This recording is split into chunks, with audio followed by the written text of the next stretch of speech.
There we go. I was really getting worried. I was afraid we would not hear the music today because sound man Ricky is out today. But Howard, master of all things, has taken over, and obviously he's got it in control.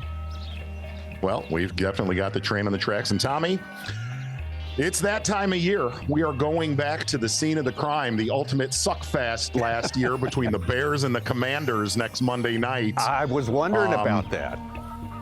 I'm concerned. Our friend, our vice president of programming, Mike McInnes, stated he would put money on the Bears. And here's the sad thing. Okay. I might bet him and bet against the Bears. Okay. That sounds good. Well, keep me posted on that. You've been enjoying all those great baseball playoff games too? I've been taking in a little bit. Being a Southsider, a big-time White Sox fan, but if you're gonna revisit Suckfest, no.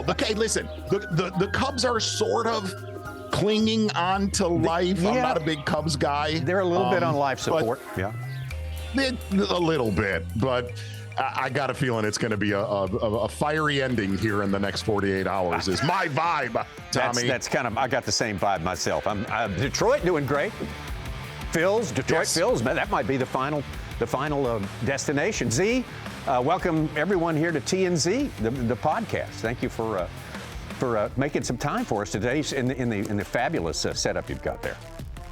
Yes, things are working out fantastic. And Tommy, I'll be dead honest with you. I thought after the Elite Series ended this year, there wasn't going to be a lot to talk about, but we're going to dive into a whole list of topics today. And I have to tell you, the EQs have been spot on so far this fall. We're going to definitely dive into that. Great victory for young Laker Howell here about a week ago. Yeah, absolutely. We'll get into all that. And of course, there's just one left in the final 3-event finale for this Nitro Boats Bassmaster EQ series, and it's a big one. We'll talk about where we're going for that, and we'll talk about that a little bit later as well. We got, I'm sure you've seen it, Z. You've been a part of it. You've been in it, as a matter of fact. A thing called The Cast. It's a documentary series that started 2 years ago. No one has ever put together a big TV documentary in the history of B.A.S.S. and pro bass fishing in general in some cases. And we got a new season going to start in January, but we're going to be rolling out, maybe showing a little clip or two here and there, kind of get you excited for that. I think it's going to be the best seven episodes ever. We had 7 last year, 7 the year before. So we're going to show a clip of that, take in some of that. I might see you in there. I don't know. I'm creeping around a little bit, but I got to join yourself, Kevin Van Dam, David Lipke, one of the editors at JM & Associates. You know it's going to turn out flawless. But even Bowman jumping in the mix and getting his 2 cents worth in there. But in all honesty, he's the rainmaker. And I thought about this. Yeah, he totally is. Yeah. We need a documentary like this just for the simple fact there's some rookies and sophomores on the Bassmaster Elite Series that probably don't know Kevin Van Dam or Davey Height. Actual elite competitors now who never heard of Roland Martin. Now, if you can imagine such a thing. That's true. So, yeah, much needed and very enjoyable. I enjoy that project. And as I say, we'll take a look at that. We're also going to wrap it up with a look forward to that big finale, that grand finale at Lake Okeechobee. Things still up in the air. We talk about the guys who were in good shape heading into that, their chances of remaining in good shape after 3 days of fishing on Okeechobee. That'll be fun. Yeah, and I actually got to talk to a friend of the program, JT Kenny, who lives down there, fishes Okeechobee all the time. And we're going to break down a little bit of the love, a little bit of the juice that JT passed on how Okeechobee's fishing and how it's not fishing in certain ways. Yeah, there's always some of that when you go down to the biggest lake in the southeast there. So that's all coming today on TnZ. But right now we have to take care of business, TCB, as you might say, with some Strike King, Z. Well, Tommy, before we dive into that, I wanted the passing leader a couple weeks ago, and I got a guy named, he goes by, get ready, Dougie Fresh. Doug House out of Ohio. Doug E. Fresh? Is that the? He goes by Dougie Fresh. Okay. I love that. I'm going to call you Tommy Fresh. Tommy Sassy Pants. Listen, Dougie Fresh getting a prize pack. I've been a little behind. I've been looking at the fall foliage up north with Karen, but Dougie's going to get his package. Here's what I'm going to go with, Tommy. Something I've not shown yet on the TnZ podcast, but yet big in my arsenal throughout the year. It is a striking tour grade tungsten compact jig. And Tommy, you and I fished a lot together, fished with Mike McInnes a million times. I live with a jig in my hand. That little chew-chaw right there, compact tungsten casting jig. And here's a little bit of the juice behind this, okay? If you actually are to look at the eye of this, it's built in to that tungsten head. Doesn't snag up, whether you're fishing rock, whether you're fishing wood, basically just a perfect little finesse jig, small profile being tungsten with a great hook. This time of year, we talked about it. A lot of fish this time of year feeding up, but that will transition. A lot of the fish will start to get on a jig again in the next month. Take a look at the striking compact tungsten jig. And here's what I want you to do, Tommy. I noticed you were creeping around on the socials. What? And yep, you were creeping around. You gave me your opinion on the passing leader. This next week, Tommy, I want you to give me, for week number 6 in the NFL season, the rushing leader for the week. The rushing leader. The rushing leader for the week. It might be Dobbins, but I'm going to say Saquon Barkley. I'm going to go way out on a limb and say Saquon Barkley. Well, he could have a very, very big night, no doubt about that. So if you pick the champion, look, if we have 30 individuals that pick the winner of the week, we randomly pick one. So I'll tell you what I'd like to do. Pick the running back with the most yards and throw in his yards too. Throw in his yards. Good. There you go. I'll think about those yards. All right. What's that? What? There we go. That's not my name. Tommy Fresh. Tom yeah, that Fresh. is you. Doug You've gone Fresh. by Tom Sanchez. Yes, that's right. You've gone by Tom Sanchez for a long time, and I know you really embrace that. But yeah, we're going to go with Tom E. Fresh. I kind of prefer Mr. Naughty. I don't, I guess that's it's too far in the past. But anyway. All right, so let's get on to it. And by the way, I didn't know you were a leaf peeper. Congratulations. It sounds like you had some fun up there looking at. Oh, you're not. Okay. Probably got a little fishing. Actually, I'm a horrible vacationer as a whole. You get me past 48 hours, I start to get like a mongoose, right? Let's talk about Minotaur. Okay, go ahead. Let's talk about Laker Howell winning on Wheeler with a topwater bait, Livingston Walk-In Boss. And look at Tom Abraham right there, killing it. He does. He kills it out there on the EQs. Yes. Host of Bassmaster Radio. But I want to talk to you about Laker Howell. Eerily similar, Tommy, to how Easton Fothergill started his season in Florida, did horrible. Laker Howell on Lake Champlain caught 2 bass on day number 1. My dachshund could have caught a 5 bass limit that weighed 18 pounds on Champlain. Yeah. And I asked 97th place, I think he was there. I think. Yes. 97th. I asked him, I said, he caught 2 bass on day number 1. And I said, dude, what happened at Champlain? Great way to start a conversation this morning, right? Yeah. Fantastic. And he said, I hate to say it. I'm embarrassed to say it. A learning experience. I started listening to Doc Talk, got wrapped up in it, totally sucked on day 1, went back out on day 2, just winged it and caught 20 pounds. But to make the rebound, the Easton Fothergill-like rebound on Wheeler, pocketing, I don't know what he won, I don't know, 50-something thousand, I believe. Yeah. On one spot off of the main river on a top water bait. And here's an interesting thing about this. Laker Howell's got good genes, Tommy. Yeah. He's got good genetics. And the one thing that I'll say about Randy Howell, I actually told Laker this morning. I have been lucky enough, and I'm going to use luck as a big word, to fish with a lot of anglers. Tape and Zona show some of the best anglers that have ever fished tournaments. Randy Howell is one of the best all-around fishermen I have ever had in my boat. And you can see it. You can see it in this young man. He is incredible. You know another similarity? He has to Easton Fothergill. Both of them won twice in their qualifying season, or what could be the qualifying season, Yes. won twice against that bunch in a season? Are you kidding me? Yes. Both won twice, and of course, Easton Fothergill went on to win something right after that called the Bassmaster Classic. So there's an apt comparison.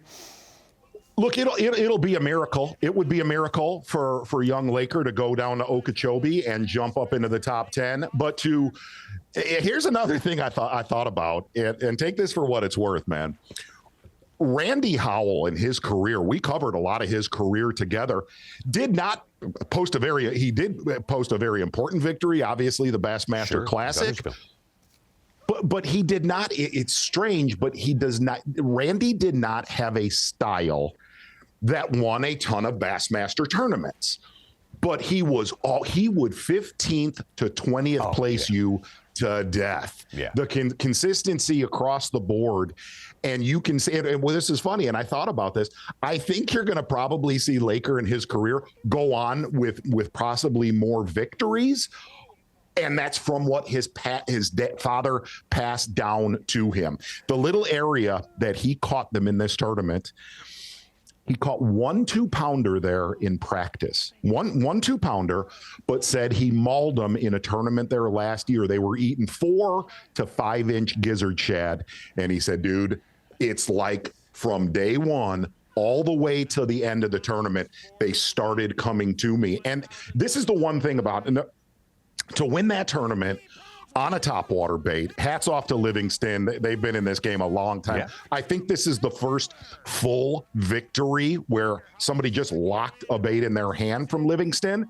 And what was interesting, and you know this, usually in a topwater tournament, it kind of goes away by the end of the event.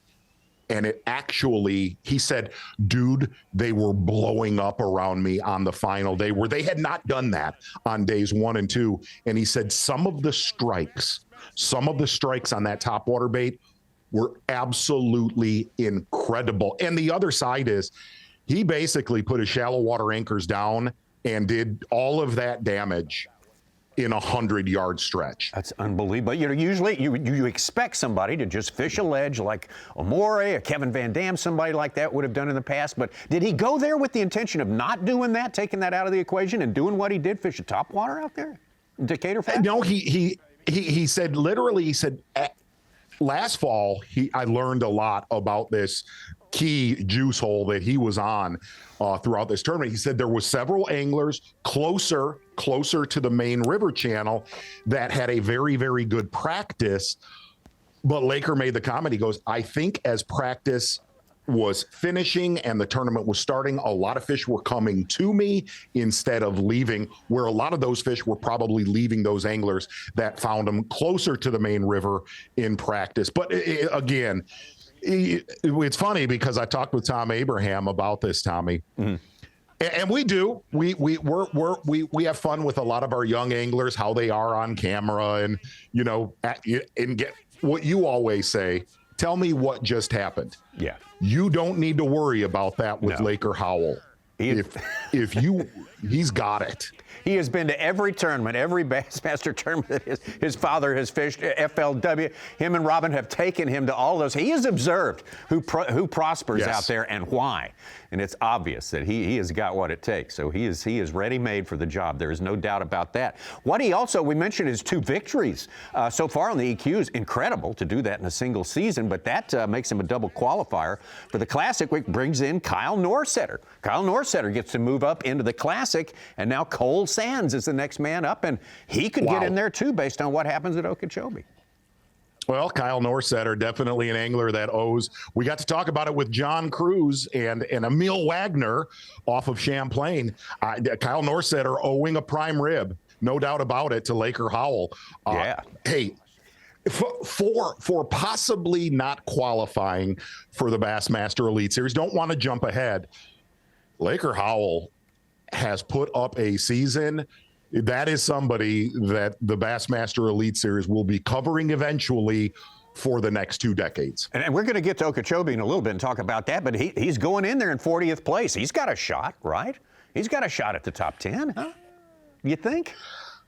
I don't know. I think 40th is a little. I think the Champlain event is going to kind of end up being his Achilles heel. That day one, that's good. Boy, he left a lot of points on the table, man, and he knows that. And he said it's possibly the most expensive learning curve was that day one, but to rebound immediately on the next event. And the other thing about the EQs, really the whole Open Tour, Tommy, is the way that it used to be on the Bassmaster Elite Series was we took anglers per division. And you know this, we covered some anglers. While they might have been really good in their region, there were some anglers that didn't quite seem like they were ready all around to fish the Bassmaster Elite Series. The way that this is set up now, through the Opens and then through the EQs, if you qualify in the top 10, you are absolutely ready to fish the Bassmaster Elite Series. It takes you through this whole season. Like, I hate to say this, dude, but like when you and I were covering Bassmaster Live, I didn't pay that much attention, like Ronnie Moore like attention to the Bassmaster Opens. Yeah. I have this year. I really have this year. And it is the training, the testing ground for the stars that you will see for the next couple decades. You can see the good ones coming out there, that is for sure. One more bit of Wheeler trivia for you here, Z. See if you remember this. Something that happened 27 years ago, right there on Lake Wheeler. 27 years ago, his father, oh my gosh, Randy Howell, won his first big-time, top-level bass tournament fishing in the FLW on Wheeler Lake. That was Randy Howell from 1998 on the FLW tour. Can you imagine such a coincidence, huh? Were you not the host of this event? I think I might have been. Tommy? I remember watching it all, and I guess I appeared in there somewhere, but I certainly got to do the posted show, as we call it, from the FLW. I think I was there at the weigh-in as well, but this was Randy Howell on Wheeler Lake. You were watching these shows back then? I scared the fire out of Jerry McInnes once. It was an EverStart championship, and I was in the lock, and Jerry McInnes tied up next to me, and I looked at, I was so nervous, and I was like,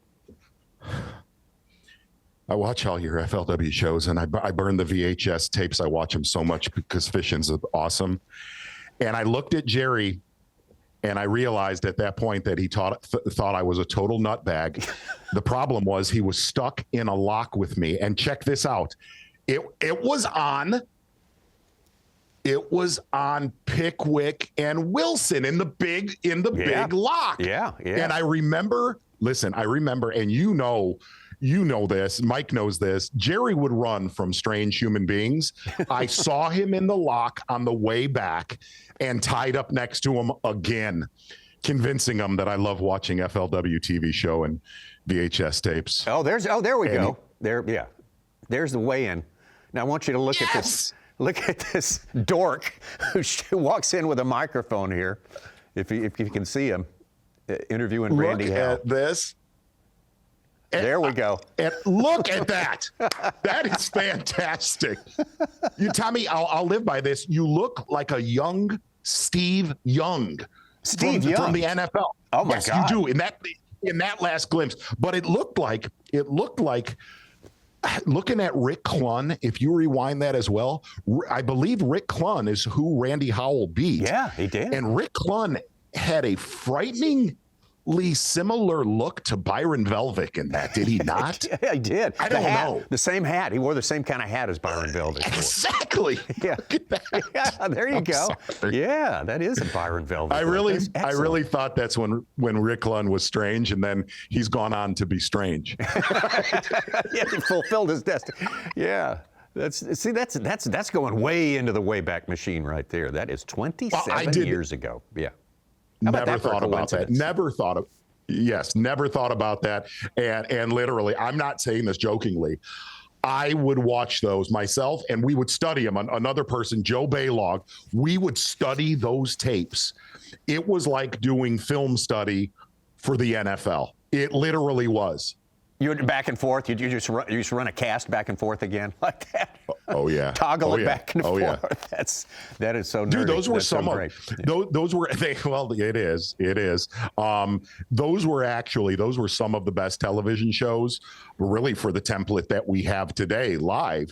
What was interesting about those FLW shows back in the day, it was truly what you guys did as a whole. It was the first time that we were actually in the boat with the anglers that were leading the tournament, which gave a whole new, I mean, really, listen, the Bob Cobb days were fantastic. Sure. But you might only see a winner for 2 minutes. Yeah. For 2 minutes of a television show. This was up close and personal, where you got to literally learn the techniques while it was happening in front of your face. The most, to me, groundbreaking shows for tournament television were those right there. Yeah, they get turned around real fast compared to what was the standard before that of months. They get turned around in a week or two like that. And yeah, we were with the top 6 anglers at least, and sometimes more on the final day, which is kind of we thought essential to put a good show up, and it turned out good. Yeah, it's Jerry McInnes all the way. That was one of many contributions he made to the sport. Well, we're headed to, as we're talking about the final. Can I read out the some of the points leaders out there as we head down to Okeechobee? Matt Messer of Kentucky, 2nd at Champlain, 16th at Wheeler. Aaron Jagfeld, you're very familiar with this young man, in 2nd place in points. Yeah, he's your guy from Detroit right there. 8th at Champlain, 12th at Wheeler. Fisher Anaya, young pistolero, as our friend Harold Allen might refer to him, in 3rd place. He's making a name for himself out there. 19th at Champlain, but came back 5th place at Wheeler. Gray Buck of Pennsylvania in 4th place, and Big Daddy Russ Lane. Looking good. He is the Big Daddy. The Big Daddy is going to be down there from Alabama, representing in 5th place, trying to make it into the Bassmaster Elite Series for another go-around. Hey, and you have to give it up to if you look at Russ Lane, and Russ Lane has been in this game for a long, long time. And when he started to fish the Opens, we've made this comment, Tommy. There's a lot of former Elite Series anglers that probably won't make it back to the Elite Series for what Russ Lane has done so far. Holding ground at Champlain, then holding serve again at Wheeler. Look, he has spent a lot of time on Okeechobee. As you said, if he is to make it against all these young pistoleros that are literally the ages of my children that look like they're going to qualify, hats off to Russ Lane, man. You have highly earned it. And again, we're at the end of this podcast, we're going to break down Lake Okeechobee a little bit. It will be a little bit different Okeechobee this time around than in years past. Well, we look forward to that. Yeah, we're going to go over Lake Okeechobee. And that is a destroyer of dreams in many cases, Lake Okeechobee. And that's what's going to make it all the more alluring to watch a full 3 days of coverage. Also on Bassmaster.com and on FS1. So should be really good stuff. Well, I don't know if we're on FS1 or not. It's on Roku. Roku, absolutely. Yeah, that's where it's on. So good stuff. How about a little Strike King, Z? Why don't we do that, Tommy? Catch our breath for a minute here. It's almost like I'm picking out lures of my fishing partner, Mike McInnes, that he loves to throw this time of year, Tommy, all times of year. Strike King Rage Swimmer. Simple, but deadly. This time of year, and here's what I'm going to do. Because I'm such a fan of the Rage Swimmer. This is a 325, more like a little finesse swim bait. Pro Blue Red Glimmer, Pro Blue Red Glimmer. Whoever wins this week, Tommy, and I'm not even playing, yo. No. I'm gonna send them a pack of every single size Rage Swimmers that are made. Okay? Wow. Because we're in an interesting time of year. This time of year, a lot of fish, it doesn't matter whether you're on the Decatur Flats where Laker Howell was, or you're up on Lake Erie. The fish are on bigger forage. Talked about it last podcast. Going to talk about it again. That will switch. This morning, I walked outside of the Zona compound and it was 33 degrees. Ooh. The colder nights, the fish will feed hard for the next 2 weeks. Then they'll instantly go back to smaller forage. So I'm going to send whatever winner some 5.75s, 4.75s, 3.75s. They're going to have the entire array of Strike King Rage swimmers. You are going to send them a lifeline for winter fishing. Yes, I am. Very big-hearted. Yes, I am. I got to say, that is good stuff. All right. I'm bringing it, Tommy. I understand. As per always, you know what's being brought for the 2026 season? Lots of new rules. Not a lot of new rules, but some important ones. I think that's what we're going to turn to right now, unless I'm mistaken.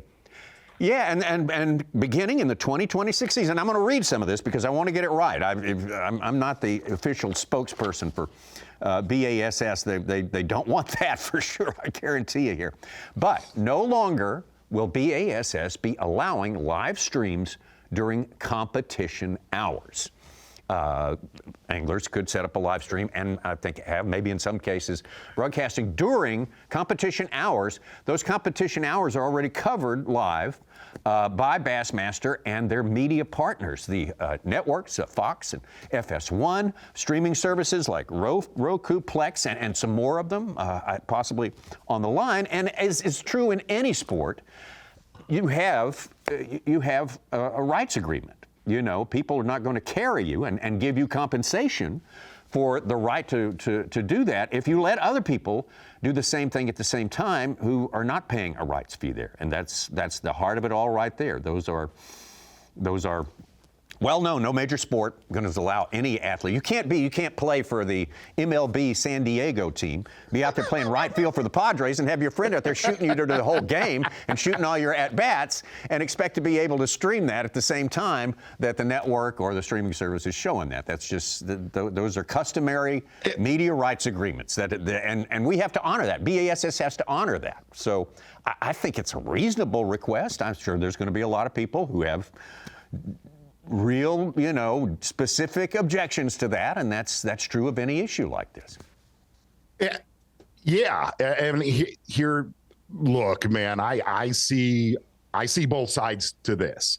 I could not go out in the Death Star and stream live my shows that would air on the Outdoor Channel. They would not accept that, and I totally understand that when it comes to those agreements. Now, I also see the angler side of that as well, for the simple fact that anglers don't make the money that an NFL player makes, a Major League Baseball player makes, and I truly understand that side of it.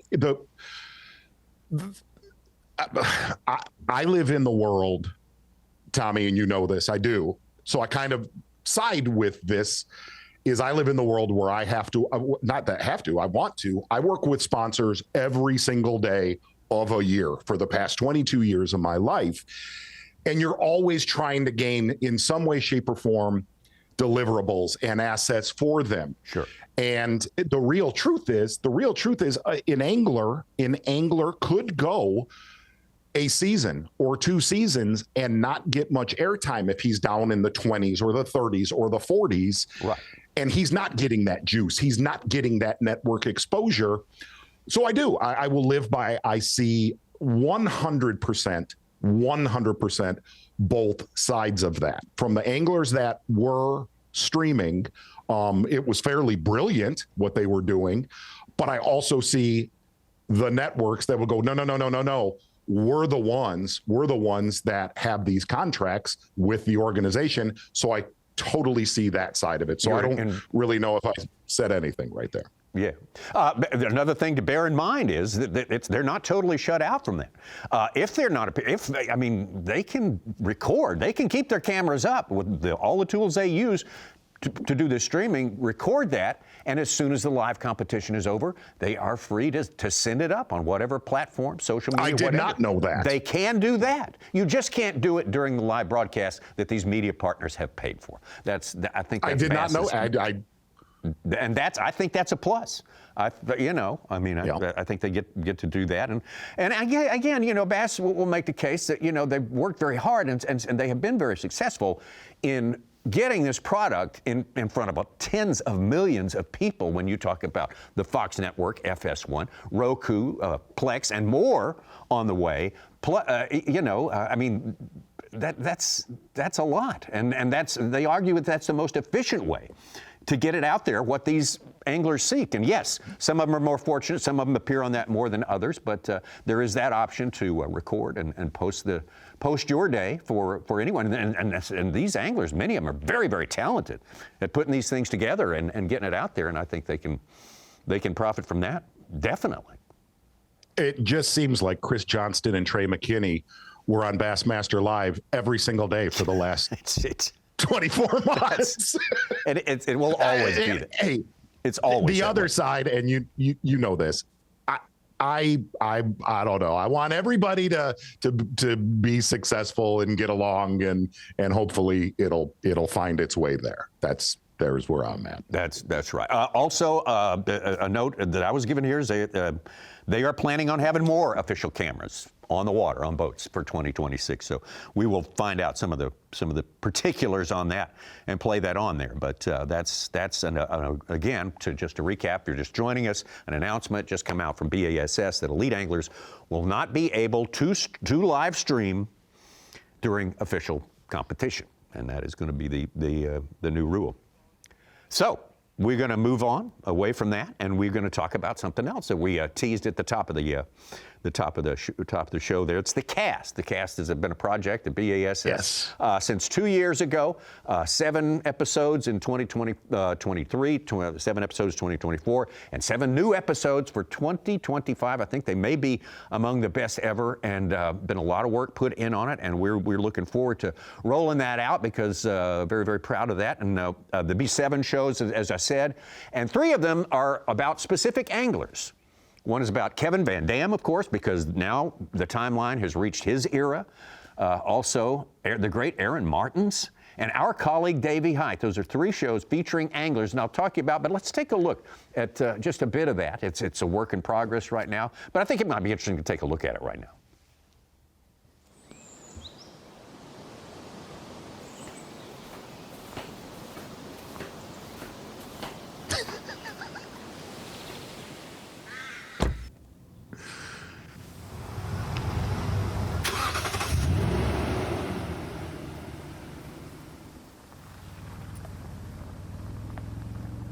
So where I grew up, there's all these lakes, these rivers, a bunch of different ponds that I grew up fishing. So I literally grew up like not 2 miles from right where I live now. I mean, I would ride my bike to every possible fishing spot within range. You know, we would just knock on people's doors and say, hey, can I fish your pond? You know, this is before cell phones and all that, but I would leave in the morning and not come back till dark. But I mean, you look at just this little stream right here, it's got a native population of brown trout in it. I know, you know, these people that live here, I've known them my whole life, and you just let a live night crawler drift down through there, and I mean, those browns like that shade, so these tubes are always a good spot to catch fish.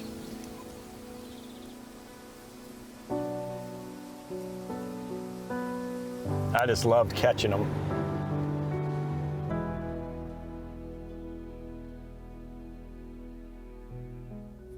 A little bit of Kevin Van Dam, arguably the greatest of all time. Most people would agree with that. And it's going to be, his show is going to be 1 hour long, befitting, of course, everything that he's done in the sport, and spent a lot of time with him up in Michigan. And of course, we have got a lot of footage of Kevin Van Dam.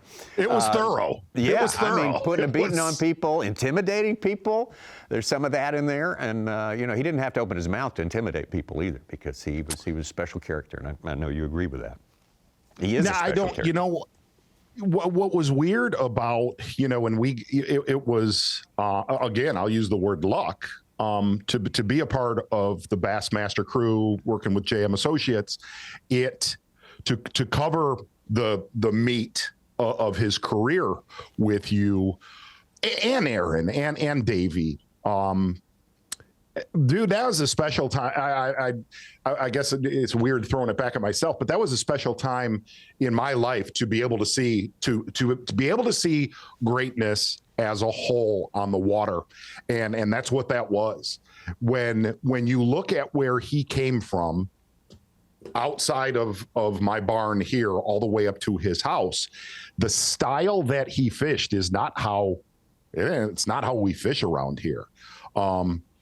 And to see his dominance in a certain, we actually talked to Chris Johnston on the last podcast. The way Chris and Corey fish, that's how we grew up fishing these natural lakes. For what Van Dam did with a jerkbait and a crankbait throughout the entire country for 30 years of his life. You did. It was funny. You waited to see him fail, and it really didn't. He didn't slow down until his last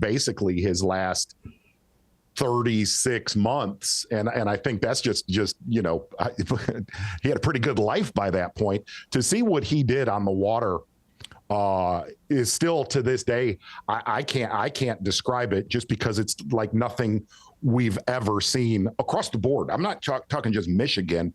I guess Rick Clunn would be the closest. I would think, yeah. But still, he was just had a God-given gift, and that goes for everybody that you've covered on the cast. The cast is again, we make a comment. Some of the young anglers need to know the history, but they do. Oh, they do. They need to know where this whole thing came from. It's really essential. I think it's a very sort of unselfish effort by B.A.S. to dedicate the resources it takes to put this on, because it takes a lot of work and a lot of time. And I want to give you, and we'll see some footage of the Aaron Martin show in future TnZ podcasts here, but I want to tell you about one of the things we did is we sent our friend Ben out to California and sit down with his mom in her house there in Los Angeles and talk about, because the big part of Aaron Martin's story, and not everyone realizes this, the first part of his story was his fishing career, fishing with his mom. I mean, they were they won boat after boat. They would run people away from tournament. That people would check in with the tournament and say, is that Martin's kid and his mom fishing in this? Because they'll kill us. I'm not getting into this thing. And we had Ish Monroe out there to back that up as well, because he went through all that. And it's really fascinating. Carol is a fascinating person. She does a great job, I think. Yes. I think people are going to look forward to that, and everyone's reminiscence of Aaron Martin. It's going to be really good. Tommy, I can say with confidence, Aaron was totally one of my best friends in the fishing world. We spent a lot of time together, and the other side made this comment in the interview we did about the Aaron Martin's piece. When you told me that, I obviously knew that he was very, very close to his mom, Carol. I can promise you, Bonnie Zona, not getting in my bass boat at 4 a.m. on a Saturday morning. But hey, how in all honesty, how cool would it have been to have that connection with your mom? And they had that. They truly had that connection, and she caught him. Like, I remember when Bass Saturdays were starting on ESPN2, that Carol was going to be a part of that, and she knew her game. She knew it in a very, very big way.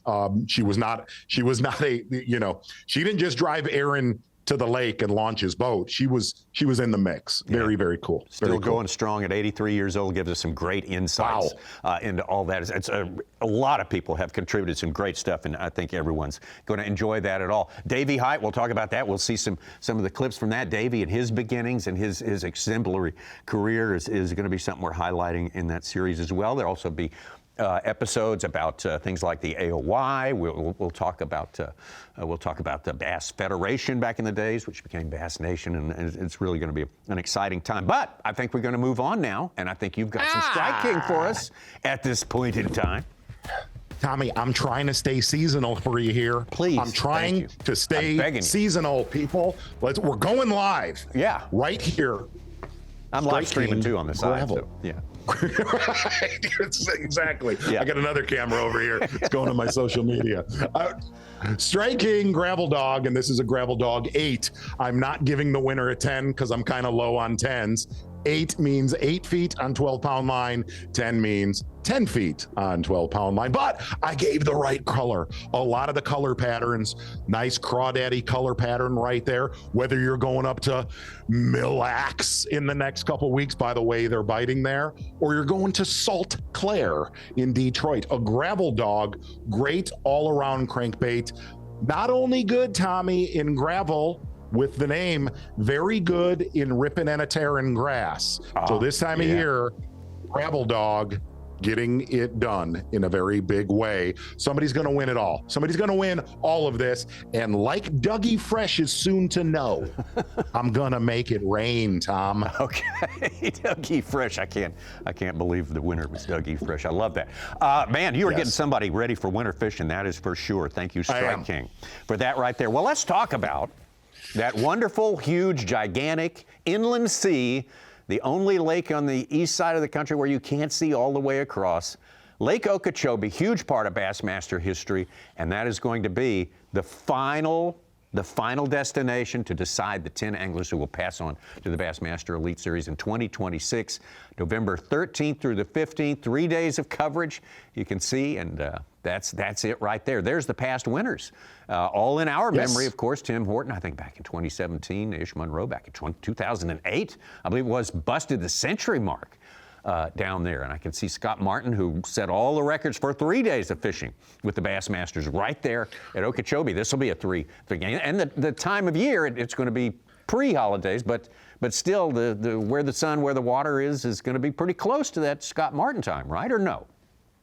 Well, talking to our friend, and I'm going to tap into his knowledge. JT Kenny knows as much about this lake really as any angler in South Florida.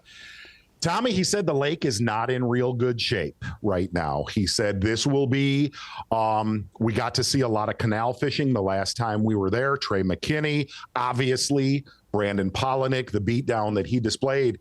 If you really look at this map, it tells a story of how the lake used to be a very, very, very big player, giant weights, Ish Monroe, Timmy Horton down in South Bay. And you got to see Scott Martin dominate that open. But then the real story is with the lake not fishing as good as it used to, the canals, the rim ditch, the rivers that come into the lake seem to be a much, much bigger player now. And one of the problems with the lake, Tommy, is just a lack of grass. Yeah. This lake used to be a filter where so much obviously emergent and submergent vegetation. That is not the case right now. In fact, hate to say it, JT kind of tipped me off and said there are boats out there spraying the vegetation on the main lake every single day. And granted, you have to control the hyacinth population on this lake. But boy, when you're trying to get rid of, and I don't want to walk down Negative Highway, Lake Okeechobee is still a fantastic lake, but it's a lake that needs a little bit of tending to right now. The weights, Tommy, recent weights, very, very top heavy. High 20s to low 30s, but boy, they taper off very, very quickly. Look for a lot of your younger anglers that like hanging out in that rim ditch or in those river systems that we've seen on Bassmaster Live. Probably will be another player this time around. Yeah, last two time for the elites of Brandon Polinick we saw right there in that connecting canal right there. And of course in the Kissimmee River, Tyler Yvette. I mean, those were the last two outings, and they were fantastic, but top heavy as well. Extremely top heavy tournaments. Yeah. And there's an effort. But I asked him, I asked JT, I said, hey, can it still be one in the lake? He said, well, sure, it can be one in the lake. It just doesn't, and we got to see this last year during the Elite Series tournament. I tuned into every minute of that broadcast, and yeah, there's areas that lake that will still play, but it just fishes so much smaller compared to decades past.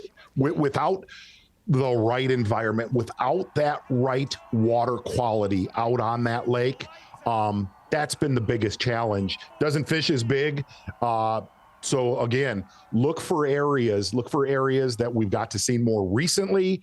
Obviously, the ditches and the canals through the system look like they're going to be a little bit more consistent than we've seen even in some of the previous tournaments that we've had recently. Weather, also a huge factor, always at Okeechobee. That can also cut down the amount of good, productive water that you have available to you, right? And that could change every day. 100%. And you know, there are a lot of anglers that have been down there that are close to, I've talked to several different anglers that have put in good practice time. Guys that are in the top 20 in the Angler of the Year race for the EQs, they will have done their homework. They've been there for several days. And maybe if we get the right weather, the weights will stay a little bit above average. But again, if you really look at recent tournaments there, it doesn't take, you get down to 4th, 5th, 6th place, and these are locals that know this body of water. You start to, you go from 30 pounds all the way down to 17 pounds very, very quickly now on the lake. Hoping that, hoping the lake makes a turn in the next few years for sure. We talk about the toughness of it while we watch 9-pounder after 9-pounder come Exactly. into the boat earlier this year from Brandon Polnick. But are we going to see things besides like crankbaits? Brandon, are we going to see some topwaters, frogs and things like that? All that stuff that makes it fun? Well, I do. I think by the end of it, I think you'll probably see, you'll see a lot of technology playing in this tournament. That was the one thing that JT asked. He said, are the anglers able to use forward facing? And I said, yeah. And he goes, they'll probably be the most consistent across the board. But he also prefaced it, hey, the other side of that is a lot of anglers will be in the canals. They'll be in the rim ditch, which could open up the lake to an angler who kind of has an area to himself. You're going to get all levels of experience. These are the EQs, of course, and connected to, I mean, are people who have had experience down there? You talked about it could be a benefit to Russ Lane and folks like that. Is that going to be a real thing? Some experience there so you can get going from day one, minute one of that tournament? Yeah, I think so. Tommy, it's hard to say that because we've had so many tournaments there in January, February. It's a different time of year, man. This is a different time of year. It's different, obviously, from 10 years ago.